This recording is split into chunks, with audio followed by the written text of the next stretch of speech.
c'est la vie de l'esprit et la démonstration de la puissance de Dieu par l'esprit de Dieu. Dis avec moi, la vie de l'esprit et la démonstration de la puissance de Dieu par l'esprit de Dieu. La puissance de Dieu se démontre. L'esprit est le vecteur de démonstration. C'est l'instrument de la démonstration, c'est l'esprit. Il faut être en esprit pour démontrer la puissance de Dieu, pas dans ta chair. Tout ce que nous faisons ici se démontre. Rien ne se dit qu'il y ait une démonstration soit passive ou active, mais tout se démontre. Si je chante, alors viens chanter. Si je prêche, alors prêche. Si tu dis par exemple Dieu guérit, alors tu as guéri. Dieu restaure, mais dis le restaurer. Ne dis pas des choses que toi tu n'as pas encore expérimentées. Parce qu'on te dira, où est ton Dieu? Vrai ou faux? Qu'est-ce qui met l'église en retard? C'est que l'église dit des choses et qu'il ne démontre pas ces choses. Si je dis à quelqu'un ici, si l'esprit me dit de dire à quelqu'un ici, le mal que tu as porté depuis hier, que tu as envoyé ici, ce mal peut disparaître si tu te lèves une fois, deux fois, pendant 3 fois. L'esprit de Dieu ne donne pas Doliprane, ni paracétamol, non. Il parle par l'action. Il fait des actions prophétiques. Lui-même, il est prophétique. C'est quoi prophétique? Il fait des actions par la parole de Dieu. C'est ça qui est prophétique. J'aime l'esprit et j'aime la démonstration de l'esprit de Dieu. J'aime démontrer que l'esprit existe. 3 Jean chapitre 1. 3 Jean chapitre 1. L'ancien Agaius. Jean, ancien Agaius, le bien-aimé, que j'aime dans la vérité. Bien-aimé, je souhaite que tu prospères à tous égards et sois en bonne santé, comme prospère l'état de ton âme. J'ai été fort réjoui lorsque des frères sont arrivés et ont rendu témoignage de la vérité qui est en toi, de la manière dont tu marches dans la vérité. Il dit, verset 4, je n'ai pas de plus grande joie que d'apprendre que mes enfants marchent dans la vérité. Il continue au verset 5 et puis il dit ici, bien-aimé, tu as agi fidèlement dans ce que tu as fait pour les frères et même pour les frères étrangers, lesquels ont rendu témoignage de ta charité en présence de l'église. Tu feras bien de pourvoir à leur voyage d'une manière digne de Dieu, car c'est pour le nom de Christ qu'ils sont partis, car c'est pour le nom de Jésus-Christ qu'ils sont partis sans rien recevoir des païens. Nous devons donc accueillir de tels hommes afin d'être ouvriers avec eux dans la vérité. Jean est en train de nous parler de l'attitude d'un frère qui a servi avec dignité, qui a servi avec exactitude, ce dont Dieu attend de nous aujourd'hui, la vérité. Une vie de vérité, une vie d'esprit, une vie conduite par la vérité. Or, personne ne peut vivre dans la vérité si ce n'est pas conduit par celui qui t'emmène dans la vérité. La Bible dit dans le Jean chapitre 16, il dit ceci, je vous emmènerai le consolateur. L'esprit de qui? De vérité, qui vous conduira dans la vérité. Ça sous-entendait que Gaius avait une attitude, une intimité, un lien. Il avait une consécration, un langage avec celui qui portait de la vérité qu'on appelait le Saint-Esprit. Le Saint-Esprit était pour lui le gars de son héritage. Il était pour lui celui qui l'éduquait, celui qui le conduisait, celui qui l'emmenait à la vérité. La vérité s'apprend dans l'humilité, dans l'obéissance. La vérité s'apprend dans la vie de l'obéissance. Nul ne peut être obéissant s'il n'est pas sous la loi de l'obéissance. Tu ne peux pas dire que j'obéis pendant que tu mens tous les jours. Le mensonge ne t'emmènerait pas à être ami du Saint-Esprit. Il n'y a pas de petit mensonge. Mensonge, c'est mensonge. Il veut que Dieu t'utilise, Dieu marche avec toi, cherche à dire d'abord la vérité. Si tu dis la vérité, alors l'esprit de vérité sera ami avec toi d'abord. Vous me comprenez un peu? Alors celui qui veut vivre une vie de l'esprit doit d'abord travailler son mensonge, travailler son attitude, travailler qu'on appelle ça, sa distraction. En fait, il est perturbé. Il dit oui aujourd'hui, demain il dit non. Non. Quand tu es quelqu'un que Dieu doit utiliser, dis la vérité. Ta bouche doit dire la vérité. Ta langue doit pouffer la vérité. Ta langue doit marcher dans la vérité. Le mensonge n'est pas ami du Saint-Esprit, ni ami du royaume. Le mensonge appartient à un esprit qu'on appelle l'esprit du mensonge. L'esprit du mensonge fait partie des trois esprits infernaux dont on a enseigné le dimanche dernier. Les esprits infernaux, on appelle l'esprit du mensonge, le fils du mensonge, le père du mensonge et l'esprit même du mensonge. Et les trois sont amis. Et si tu mens, tu rentres dans la catégorie infernale de ceux qui mentent, ceux qui pensent que le mensonge est une vérité. Vous voyez, on dit une vérité, on ne dit pas la vérité. Tu vois, la vérité c'est Dieu, mais le mensonge est seulement une vérité pour toi. Vous comprenez un peu? Donc ne pensez pas qu'une vérité est la vérité. Parce que Christ est la vérité. Alléluia. Donc Gaius qui est là, c'est laissé conduire par l'esprit, éduqué par l'esprit, consolé par l'esprit, au point où son éternuement est la vérité. Quand il éternue, c'est la vérité. Quand il parle, c'est la vérité. Quand il marche, c'est la vérité. Quand il pose une action, il n'attend rien de quiconque. Parce que quelqu'un qui est la vérité n'attend pas un retour de quiconque. Quand il pose, il a posé, puis il avance. Parce que Dieu a sa prospérité. Dis amen à ça. Quand j'en dis, Gaius, mon souhait pour toi, c'est que tu prospères. Voici un thème qui flambe les yeux des chrétiens. La prospérité n'est pas l'argent. Ça vous choque. La prospérité n'est pas avoir ce que tu veux, non. La prospérité, écoutez, on ça très clair ici. C'est toi, Thomas, viens ici. Enfin, regarde-toi. La prospérité se témoigne et s'explique. Quand on dit quelqu'un prospère, et on dit ça tout de suite. Quand on dit quelqu'un prospère, ce n'est pas quelqu'un, par exemple, qui compte l'argent. Et ça fait des erreurs. Il fait que nos jeunes aujourd'hui disent, ah moi je ne prospère pas. Écoutez-moi bien. Quand Dieu dit, ancien, il dit, je parle à mon fils Thomas. Mon souhait, c'est que tu prospères. Et que tu prospères comme prospère l'état de ton âme. C'est-à-dire qu'il y aura une synchronisation entre ce que tu fais de manière physique et ce que tu es passif à l'intérieur. Et je parle à quelqu'un. Regardez bien maintenant. J'ai dit à Thomas, prospérons. Prospérons vers la chair. Et on avance. Et ça la prospérité. Voyez, la prospérité c'est l'avancement. C'est lorsque tu avances dans ce que Dieu veut. Lorsque tu avances dans ton rêve. Tu avances dans ta vision. Tu avances dans ton champ. Lorsque tu prospères, tu gagnes du terrain, on dit tu prospères. Mais en prospérant, ne laisse pas ton âme derrière. Prospère comme prospère la pensée que Dieu t'a communiquée qui te permet d'avancer. Et donc quand je te dis quelque chose, je te dis que lorsque tu penses à quelque chose, tu dis je dois aller acheter quelque chose. Tu as pensé, donc ton âme est d'accord. Alors elle active maintenant le fil devant. Alors tu avances. On n'avance pas aveuglement. Tu avances avant d'avoir pensé. Tu avances après avoir résolu. Nous sommes conscients. Nous sommes des fils de Dieu. Nous sommes des dieux, mais cependant nous vivons comme des hommes. Et si nous avançons, c'est parce que Dieu nous a communiqué un message, une vision, un objectif. Mais celui qui n'avance pas, en fait, celui qui ne prospère pas, il tourne en rond. Lui qui ne prospère pas, il stagne. Lui qui ne prospère pas, il est là, il ne bouge pas. On dit ne prospère pas. Parce que rien ne marche toi. La prospérité se synchronise et se voit lorsque Thomas va pour tes objectifs. Alors, on imagine ce que l'Esprit lui a dit. Est-ce que tu as entendu ce que l'Esprit a dit à Thomas? Est-ce que tu as entendu ça? Il va prospérer. Ne me regarde pas, il te dit quelque chose. Puis tu me rappelles? Tu as vu? Il a avancé pour répondre quoi? Mes lunettes. Mais qui lui a dit? C'est moi. Maintenant, l'Esprit lui dit, je veux que tu me montres une entreprise de bâtiment. Va prendre rapidement, par exemple, ton prêt à la banque et monte ton dossier. Je te l'accorde. Et le voilà en train de pouvoir monter son dossier de bâtiment, son entreprise. Et le voilà que la banque accepte. En fait, quand il s'obéit, quand il demande, ça marche. Quand il voit le local, ça marche. Il voit ses bureaux, ça marche. Et mais il n'y a pas d'obstacle. C'est-à-dire qu'il prend. Il est en train de prospérer. Il prospère. Alors la prospérité, en vérité, il faut comprendre que ce n'est pas ce que tu imagines. Nous sommes des hommes du royaume, citoyens du royaume. Nous sommes dans ce monde, mais nous ne sommes pas de ce monde. Nous marchons par la vérité. Nous marchons par la vision de l'esprit. Nous marchons par l'esprit. Nous dansons par l'esprit. Nous nous lavons même par l'esprit. Nous marchons et nous mangeons par l'esprit. C'est l'esprit qui nous dirige. Ton travail n'est pas ta prospérité. C'est ce que tu fais après tes sous qui va faire ta prospérité. C'est pas là quelqu'un, alléluia.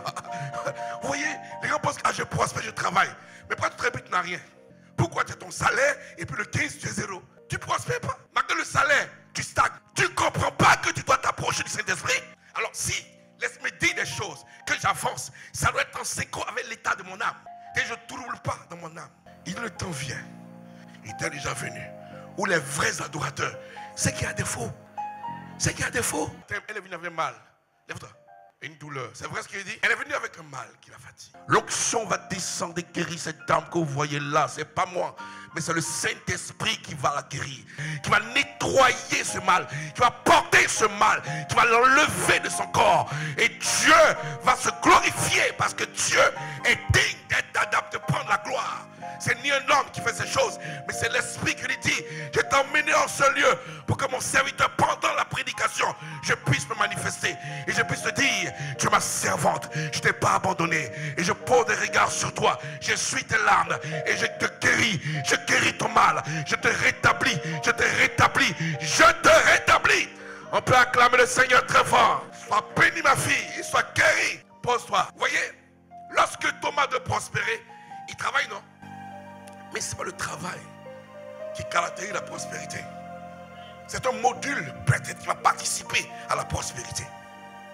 Le salaire est un module qui participe. Mais il faut bien que tu aies quelque chose pour hein? Qu'est-ce que Jésus dit? Jésus en lui, la prospérité, il dit: l'or et l'argent m'appartient. On dit à Jésus ici: tu dois payer l'impôt. Il dit: le fils de roi paye-t-il l'impôt? Bon, c'est pas grave. Pierre, va dans l'eau, prends un poisson, enlève le staton et paye. Il dit aux son disciples, il dit: allez sans bouche, sans rien. Il ne demande rien. Entrez quelque part. Si on vous accueille, dormez-y. Mangez-vous. Si on ne vous accueille pas, tapez les pieds et puis sortez. Il n'y a pas d'argent. Mais lui, il était l'assurance de l'argent de ses disciples. Et il prospérait. Au point où, à leur retour, c'était la joie, la paix, la grandeur. Dans la prospérité, il y a toujours un feedback. Il y a toujours un retour à donner. Quand tu prospères, ça se voit à l'œil nu. À l'œil nu. Alors le peuple venait. Les 70 s'en vont. Attends-moi ici. Ils s'en vont, ils reviennent. Et quand ils reviennent, ils disent quoi? Il dit: Seigneur, Seigneur, Seigneur, Seigneur, Seigneur. Les démons nous sont soumis. Ils ont chassé les démons. Ils ont prospéré. J'ai dit: oui, ça c'est une prospérité éphémère. J'ai vu ça. Ce que je voulais, c'est pas chasser les démons. C'est une étape de ta prospérité. Mais c'est pas ça l'aboutissement. Tu peux chasser, pirater le ciel. Mais richez-vous parce que votre nom est inscrit dans le livre de vie. Je dis à quelqu'un ici: tu prospéreras, mais ton nom sera écrit dans le livre de vie. Tu prospéreras et ton nom sera écrit dans le livre de vie. Lui, il vient, moi, prospérons. On prospère, passons par la sèche. Par la sèche. Et puis on dit à la sèche: il faut prospérer. Tu travailles, c'est vrai, prospère. L'argent là, ce n'est pas une bénédiction. Non, mon ami. L'argent, c'est une sémence. La bénédiction, c'est ce que tu fais avec l'argent. Ce que tu achètes, tu fais de manière sage avec l'argent. Comme acheter ta maison, acheter un terrain, monter une structure, faire ceci, payer les études de tes enfants jusqu'à ce qu'ils finissent. Ça on appelle la bénédiction. Je souhaite que tu prospères, que tu avances à tous égards. Avance sur tous tes projets. Avance sur tout ce que tu prévois faire. Avance. Avance à tous égards. Prospère à tous égards. Comme prospère l'état de ton âme. Ton état et ton âme doit te donner exactement la pensée de Dieu. J'ai enseigné que l'âme est composée de 3 compartiments. L'âme se compose de 3 modules.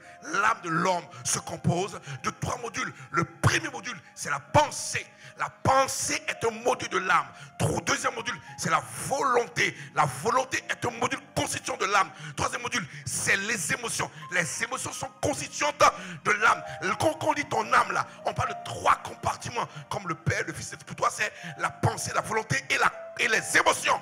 Alors quand on te dit par exemple l'état de ton âme, tu dois savoir quelle est la pensée que ton âme a eue de l'esprit. C'est pour ça que Paul dit: je ne mens point, car l'esprit rend témoignage à mon esprit que je suis enfant de Dieu. Est-ce que tu penses ça? Ton esprit parle à notre esprit et parle à ton esprit. Ta pensée doit avoir le son sonore du Saint-Esprit pour guider tes actions. Tes choix sont faits en fonction de ce que tu entends, ce que tu ressens. Et puis il continue par le même Paul, nous lit ça en Philippiens chapitre 2, verset 5. Philippiens 2, verset 5 dit quoi? Il dit écoutez, ayez les sentiments, ayez l'âme de l'esprit. L'âme de Jésus, et ayez les sentiments qui étaient en Jésus. On appelle sentiment, pensée, volonté, émotion. Si tu comprends ces choses, tu prospéreras. Il faut que tu prospères. Il faut que tu arrives à changer de manière de comprendre, de penser. Ton mari pense ça, toi pense ça. Ton mari gaspille, toi regarde la chose. C'est pour ça que tu aides. Une aide, c'est elle qui ne joue pas avec son âme. Mais si elle jouait son âme, c'est mort. La femme sage bâtit sa maison. Mais c'est l'insensé qui la renverse de quoi? De ses propres. Mais elle renverse parce qu'elle a pris le caractère de l'homme. Elle est rapide maintenant. Lorsque tu jeûnes, c'est qu'il te rapproche. Quand tu pries en même temps, c'est que tu parles à Dieu. Un patriarche qui a fasciné Dieu dans son langage. Pendant que tout le monde était par terre et ça réjouissait, ça dansait, il se décale du peuple. Il se décale du monde. Et puis il monte, il monte, il monte, il monte. Et puis il est assis sur la tour. Et puis il attend. Et puis le vent passe. L'esprit dit, tu fais quoi là? Il est sur mon poste, je suis Habakkuk. Sur mon poste. Je fais quoi? Je veille sur la prophétie. Je parle à quelqu'un, sois à ton poste, monte sur la montagne, monte sur la tour, va, ton Dieu te croisera. Il m'a dit, que fais-tu là? Il dit, je veille sur la prophétie que le pasteur Cassia a lâché. Voici des chrétiens, voici des chrétiens. Il dit à Habakkuk, écris cette prophétie, grave-la, même si elle tarde. Pourquoi elle va tarder? Pendant que tu es Dieu, pourquoi ma prophétie qui est capable de bloquer ta... Dieu tient compte de tes faiblesses. Il tient compte de ça aussi. Hein. Mais il veille, ce qu'il a dit va l'accomplir. Pas parce que tu as péché qu'il va accomplir.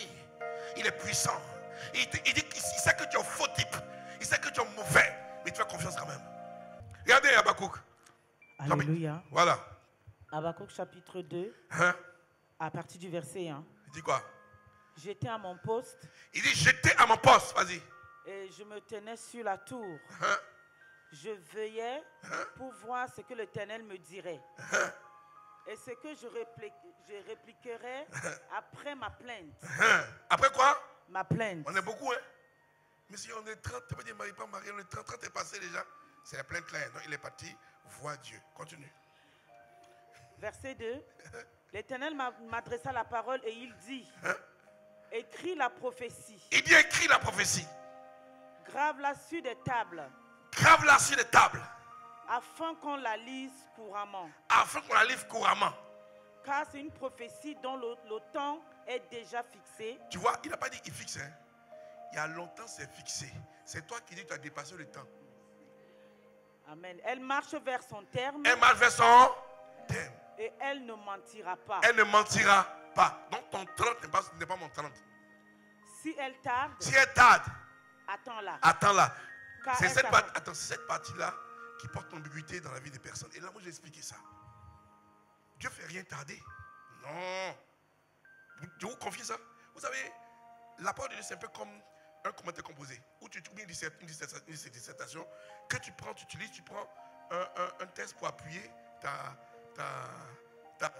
ton information. Tu dis, tel livre dit, et puis tu affirmes. Le livre de Pierre, chapitre 9, dit quoi?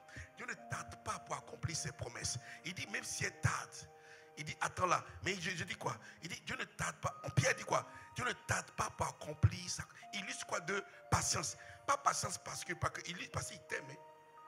Il sait que tu es un faux type et que tu vis une vie de débauche. Mais comme il t'a dit qu'il a lâché la prophétie, ça va arriver pendant que tu étais au moins serein et sain à un moment donné.